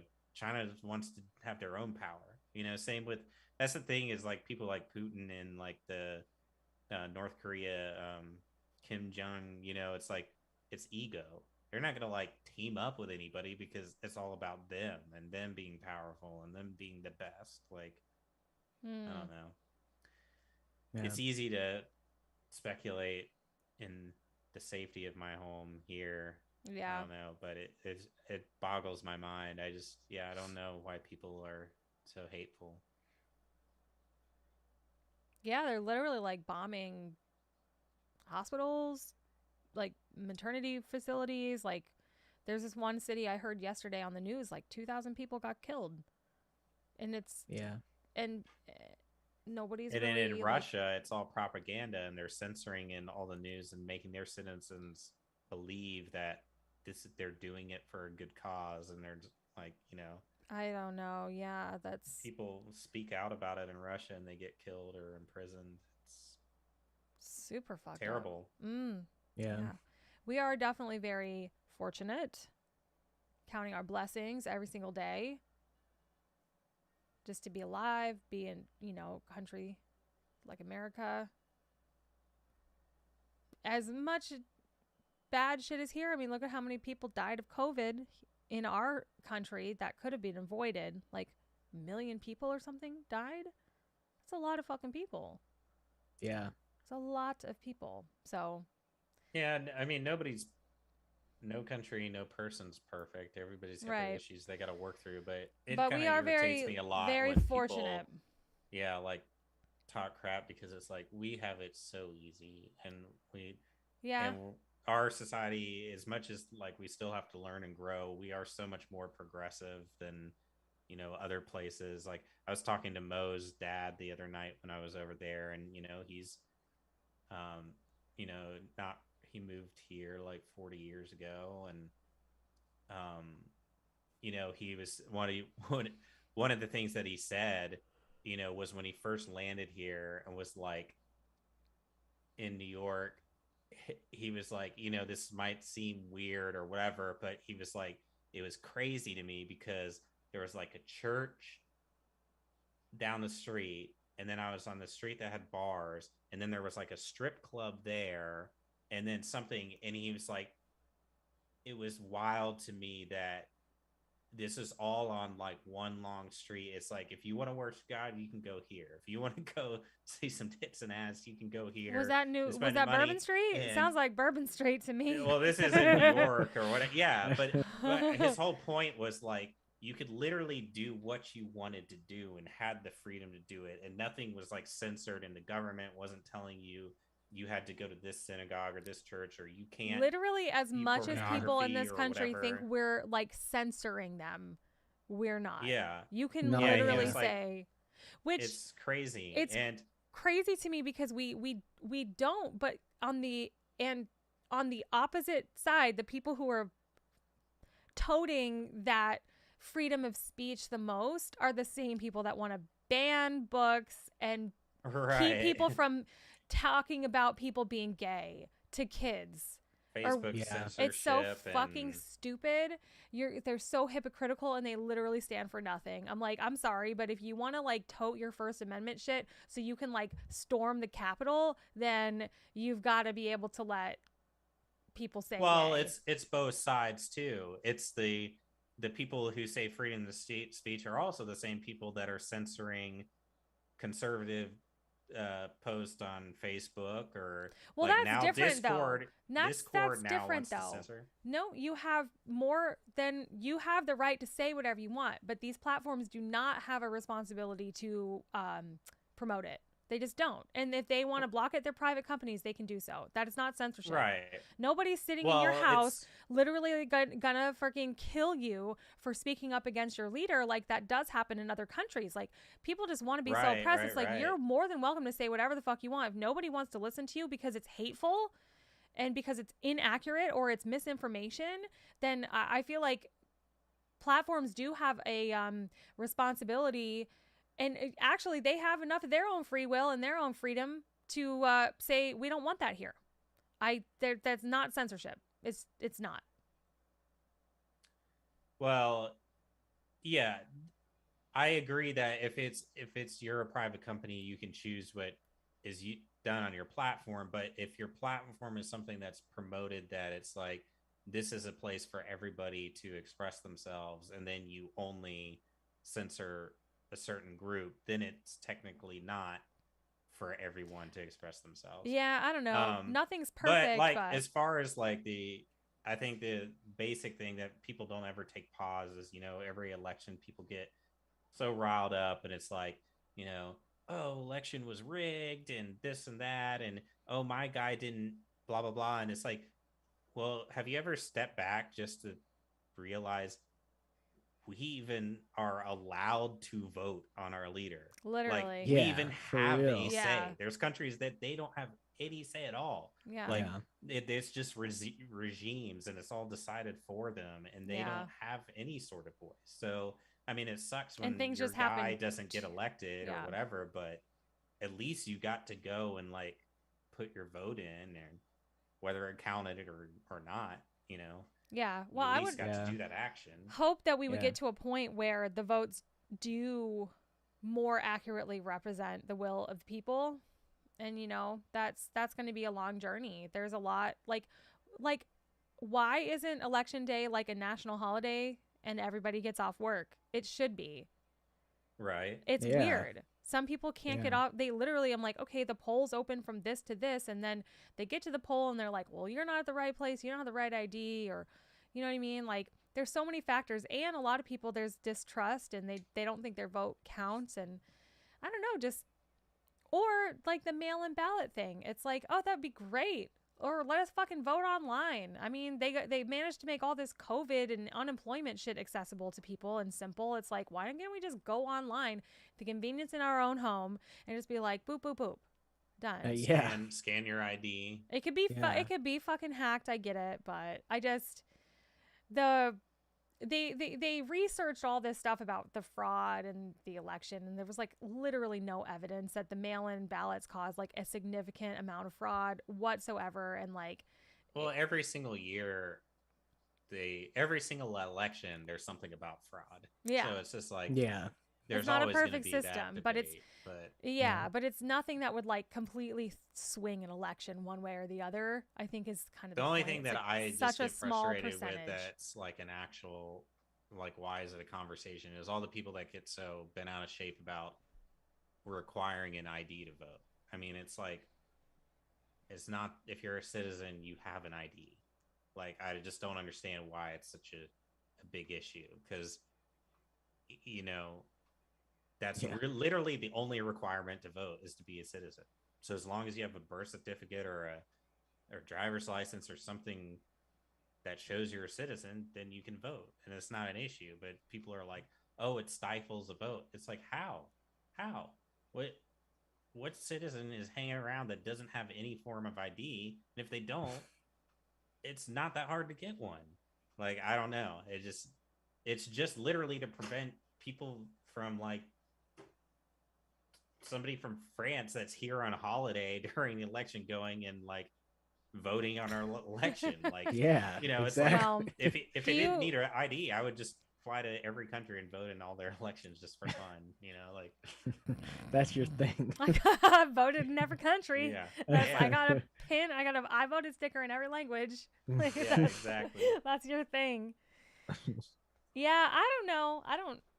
I haven't heard like a debate on that. Mostly about just the suppression and the gerrymandering and like changing up the districts and all that kind of shit. If I mean, like, there's real shit that goes on behind the scenes, just nobody knows. Well, yeah, about changing it. districts and stuff like Yeah. that. Well, it was just the ID thing that they were trying to say. It was requiring an ID stifles certain demographics. I mean, but like, when do you go like, to get an? I feel like when do you go to get an ID, right? If you, it's not.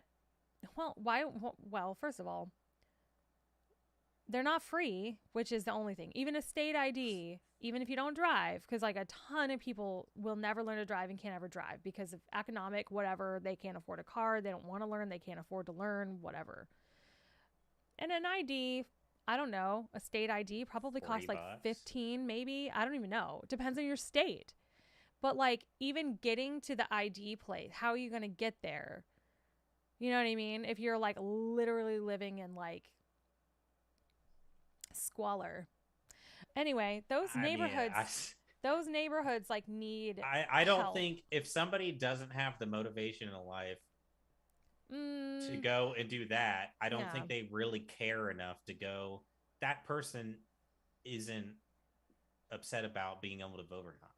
it's just like Well, we don't know that. I think they're arguing for such small demographics that it's not an effect on the election anyways. Like I just don't see having an ID, any form of ID. It's people who don't have driver's license have birth certificates. They were I don't know. I've never thought about it. It's in the records.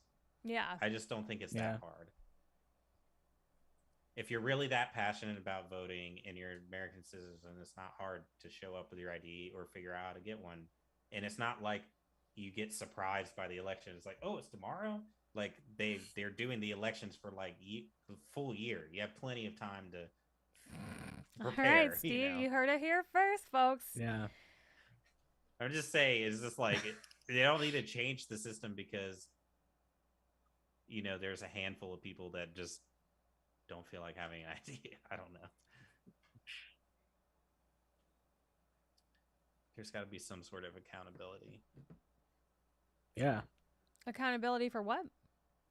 Just be able to being responsible, being a responsible citizen and adult human being. Like, I think they can make it easier. I think definitely by making the day like a national holiday where all businesses are closed is important. Totally don't you think? Yeah. I think that makes like sane sense. I think that's just like common sense, honestly. Yeah. Even like your what I don't ever vote in, which I should, is like the local elections, because those really are more important for more important to you. They more directly affect you. Yeah, they more directly affect you. Oh, Doolin says, I don't discuss politics. I like keeping my friends. There you go. That's true. That's a true statement, we're really just going But here's the thing. You guys want to talk about religion next? But here's the thing.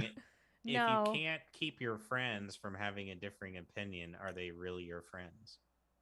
Because my best friends, we disagree on a lot of things, whether it's religion or politics. If you don't agree with everything I agree with, but we agree to disagree because that's life, But we're still friends. We don't hold it against each other. There's definitely like a line that can be crossed into like a hateful area, Yeah, if you're aggressive and not respectful. Yeah.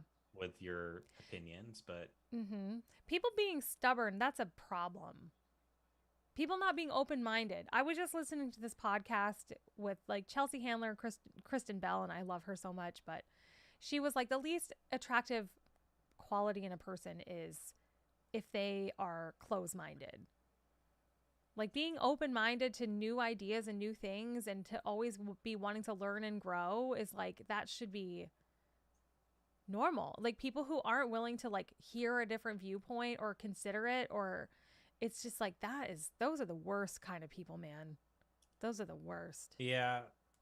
It really irritates me when people speak opinion as if it's fact, or they think so highly of their opinion that it's fact. I feel like that's to me, yes. Opinions as facts. And I feel like that's extremely prominent in our country for sure.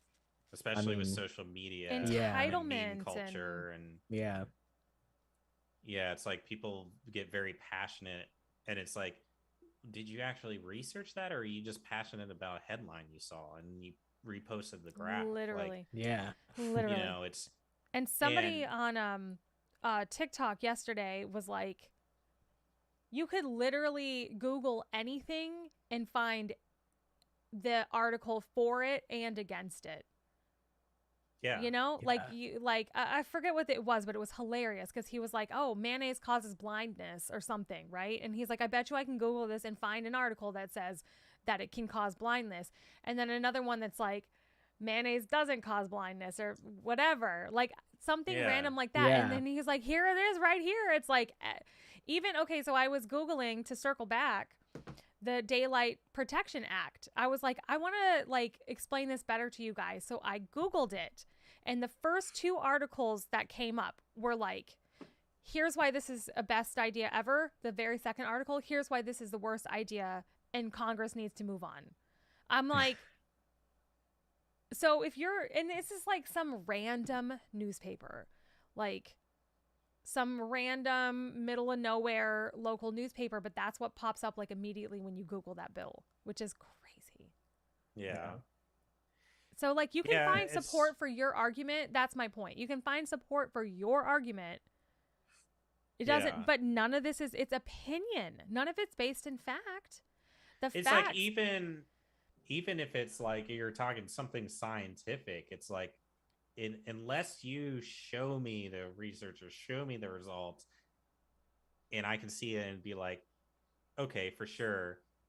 There's a ton of research about daylight savings time being a bad idea, and about how more sunlight and being on our sleep rhythm is better for like all human beings. So like there's literally like no scientific arguments against doing it. There's a ton for, which also includes because people think it's going to be so dark in the morning that kids won't be able to get to their buses on time. And it's like, that's the stupidest argument, because like school should just start later, and everyone there's a ton of science that supports that kid, because everyone thinks kids are lazy and they sleep in, but it's really like their natural inclination is to wake up later, and stay up later. So we should be starting school later. It's like a win-win. It's like, just move everything a little bit later. Yeah. Anyway. I mean, I guess there's like a ton of research about this. I've heard it on, podcasts and on NPR, and, that sleep scientist that has his whole masterclass, he's written and published like several years and years and years of research and study about all of this stuff. So like, this is like, the fact that anyone's arguing against it is like, doesn't make any sense to me. Yeah, I mean, obviously the most irritating to me is when people are speaking like straight up opinions on like things like, like for instance, like when Star Wars The Last Jedi came out, that was like something that just, you get the super fans and they talk like, that is the worst, Star Wars is detrimental, is garbage, blah, blah, blah. That's the most annoying to me, because it's like, okay, you're literally discussing something that's an opinion. This is art. Anybody can like it or hate it or whatever. Just because you think it's the worst and ruin your experience, it doesn't make that fact. That's just, it's only your fact to you in your life. But I hate it when people project that. But then there's the other side of it, and it's kind of funny because this recent season of South Park kind of spoofed. They had an episode kind of talking about the whole mask debate, and they were like, it was about pajama day at school, and like, whether if kids there was a group of kids that got banned from wearing their pajamas, and I don't know, it was funny.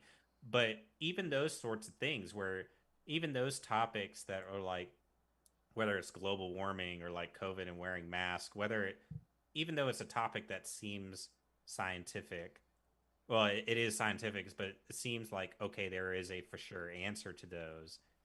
Those are still topics that annoy me when people are like overly confident about their opinion on it, because it's like, even though you feel strongly that, masks don't do anything, or you feel strongly that they are necessary, or you feel strongly that global warming is a problem, or you feel strongly that that doesn't matter. Like, how you feel about it doesn't matter. There's like facts. Well, there are facts, but then there is also like not necessarily enough yet in those topics for somebody to be so, it's different than like, other things that are for sure, I don't know, man. I'm pretty sure climate change is like a for sure thing. I'm pretty sure if we don't do something about it now, like within 40 years, like we're going to lose like half of Florida. Like, I don't know.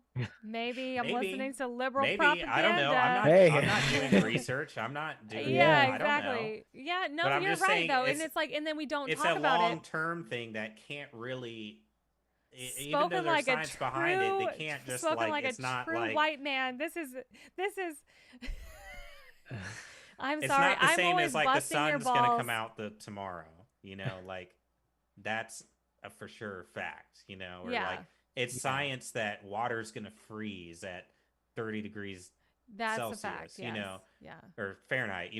Those are facts. And these other topics, yes, they're rooted in science, and there's strong evidence that lead to a certain way.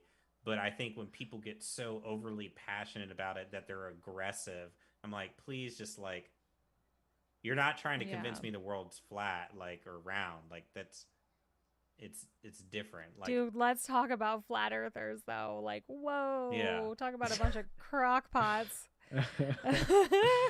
Crackpots. I don't know. Doolin says you're never allowed to use hairspray again, TJ, because the ozone. Dude, I feel there's so many things that make me feel guilty.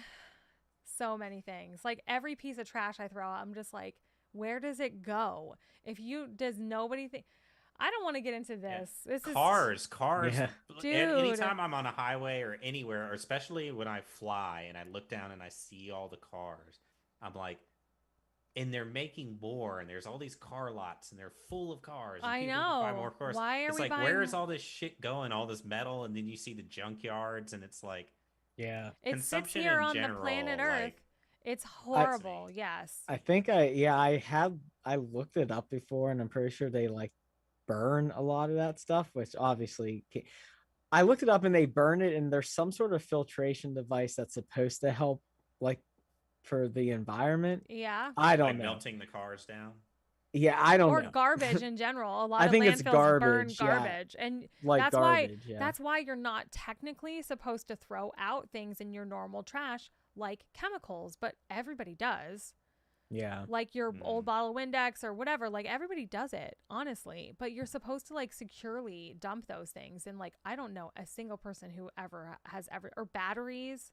Yeah. I don't know a single person who has ever not just chucked a old thing of batteries or whatever. I just try to do my part. I recycle. I try to buy recycled toilet paper, recycled paper towels, that kind of stuff when I can. And, you know, when I get my new house, I'm going to invest in solar, and, you know, I'll do what I can when I can. Yeah.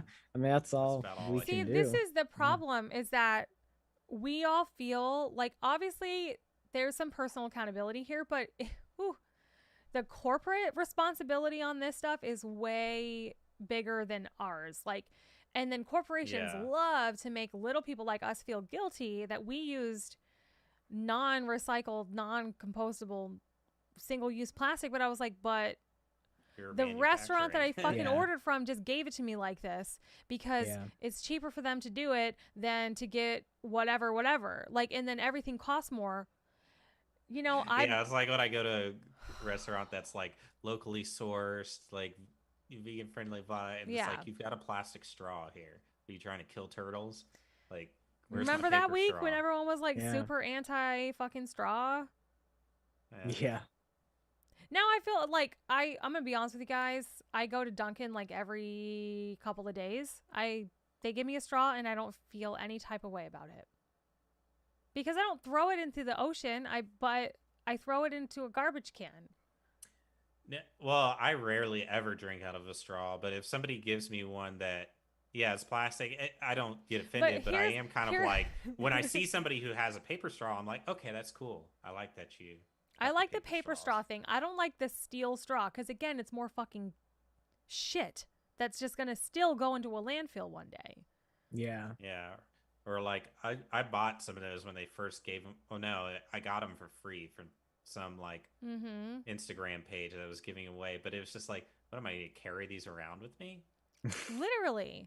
And then even though it doesn't mean that they're not going to bring the plastic straw to the table. And if I don't use it, they'll just throw it away, you know? I know. Yeah. I drink black. COVID was really bad about plastic because all the restaurants, they didn't want to use the cups so every restaurant was giving plastic silverware, plastic cups, paper cups. And so it was like making the trash thing worse because... Yeah. Yeah. But, like, what are we all supposed to do? Not order takeout, not eat? Is it up to the restaurant, the small business owner to, like... They just get, like, squirt guns or something and just launch it straight into your mouth. I don't know. Like, these small businesses and the people that you want to support and stuff, these restaurants and stuff, it's like... I mean, hell, even the big chain restaurants, they're not the ones using the compostable stuff or the paper stuff. That's your local place that's doing that. And you're going to pay way more for the food, but it's like, Now I feel better about it because there's compostable. There's this place I used to get lunch to in Newport that has like compostable clear like plastic lids. So what I want to do when I have a house is I want to start composting. So like your food waste, like anything compostable, I don't know, and I guess you use it. Yeah, my brother does that for his garden. That's so cool. I would love to have a garden. Well, I bought him too. You can get these little compost bins for your house, and they're like ceramic, and so you can compost. Like if you have an apartment and you don't have a big yard to garden, and then that compost you can put in your like balcony plants or your herbs if you're growing. That's cool. It's really cool. I need to start doing that. Yeah. But like, I don't know, it's there's only so much we can do. I feel like you were just talking about this with something else, some other topic. Like, there's only so much we can do, you know? Am I gonna grab the 69-cent bundle of bananas, or am I gonna pay more for the like organic ones? Like, what do you think? Why do I even have to make that choice? Why are there 50 types of everything in every grocery store? So why don't we all just buy, like, you know what I mean? Like, okay, so now I have to just buy my own local groceries and blah, blah, blah. I don't know. It's just like, it's not convenient for modern society to do stuff like that. That all needs the way that we get our goods needs to change. And that won't change unless corporate entities change. Yeah, people talk, you know, whatever their feelings about Amazon, but I'm like, I don't fucking care. And I order from Amazon all the time because it's convenient. In 2 days, it shows up front door. I know. My dad works for Amazon. He's like, you know what? My dad's super anti-Amazon and anti-Google right now. Oh God, why? I don't know. Dad reasons. I don't know. Like, another boycott. Boycotting, like. But here's what Amazon is doing to small business, and then Google with their searches stifling, you know, censoring, you know, search results and stuff. So I'm just like, well, if he's doing his small part. Right. Like, you go, Dad. You go, Dad. I ordered 6 things from Amazon. The other 40 billion of us are going to continue ordering from Amazon. I just ordered something on Amazon yesterday. Yeah. Once a week. Star Wars shirt. So, fuck. What was I going to say? Final thoughts before I go cook dinner. I had a really important point. What were we just talking about? Boycotting corporate. Oh, my dad working for Amazon. He goes, everyone blames Amazon, but he's like, I feel like I've told you guys this story before. I don't know if I've done it on the live stream, but he's like, you are all the problem because you swipe add to cart. And he's like, it's not Amazon's fault. Envious or pissed about celebrities and Amazon's fault. Making millions of dollars. Exactly. Like we made it that way. Don't go we're see the movie. consumer. You're the one. You're the reason they make billions of dollars. Exactly. We're the fucking customers. We fucking pay for Prime so we can watch the boys. Exactly. Yeah. Where's your wallet? You know? Yeah. Well, I pay for Prime just so I can have the free shipping on the shit. Yeah. And it gets in my house in 2 days, and it's awesome. It's convenient. Like, and then we bitch about like not making money as musicians because you can't sell a CD or whatever. But I freaking love Spotify. It's so convenient. I haven't bought an album in like 5 years. Apple Music, man, it's just so. I love Apple Music. Yeah. Why not? We're on Apple Music. Whatever. We get our pennies. Yeah. That is just, the world is just changing, and it's not like their fault. We like it. Yeah. So yeah. I mean, it would suck giving it up. I mean, it's terrible. I mean, I don't know. You know, like I'd hate going back to CDs, man. It's not going to happen. It's not going to happen. Like there's like we're past the point of no return. But we are the last generation that knows life before all of this, right? People who are coming up now, it's scary, man. Kids, they have no attention span. They have like they're all antisocial. They're all buried in their phones and screens all the time. Like there's pushback. I saw this article, they're calling flip phones dumb phones, and apparently that is like a trend now to like ditch your smartphone and just get a flip phone. So you're like less married to the phone. Mm. And you know what? I don't know. I was kind of there for it. Idea. I was like, I could do that. Teach me how to like get untethered from the constant liking, posting, scrolling. Like that's all we all do. Every time you have 5 minutes, you're waiting in line. What do? You whip out your phone. I fucking scroll through my phone if I'm at a red light. I don't see that as much of his issue as just like when people who can't shut it off. Like, you know, when I go spend time with friends or if I'm going out with dinner with people, my phone's in my pocket. I'm not pulling it out. I'm spending genuine time with people. The problem is like this younger generation where they're hanging out with their friends, but they're all on their own iPads, not even socializing. Or you see families at the table and they're all on their phones. Like that's the problem. Like I don't think like being in the bus or waiting in line. Like I mean I whip out my phone and I scroll in the Starbucks drive-through line, you know, but I don't see that being a problem. Like what's the difference between that and me just staring out the window? You know, it's like. Well, giving your mind a chance to like wander, I don't know, but like I consciously try to do that. Always wandering. Makes me feel like a fucking psychopath sometimes when I'm just like forcing myself. Like let's say I'm in the waiting room for like the doctor's office. I'll purposefully be that person that is like still flipping through the magazine or staring at the wall and just being like, because I do that. I just want to try to not be on my phone like all the time. My cats know I'm a psychopath because I just talk out loud and sing in different voices really loud and Final thoughts. Thank you guys all so much for joining us. We love you guys. Love you. Thank you for being thanks for hanging.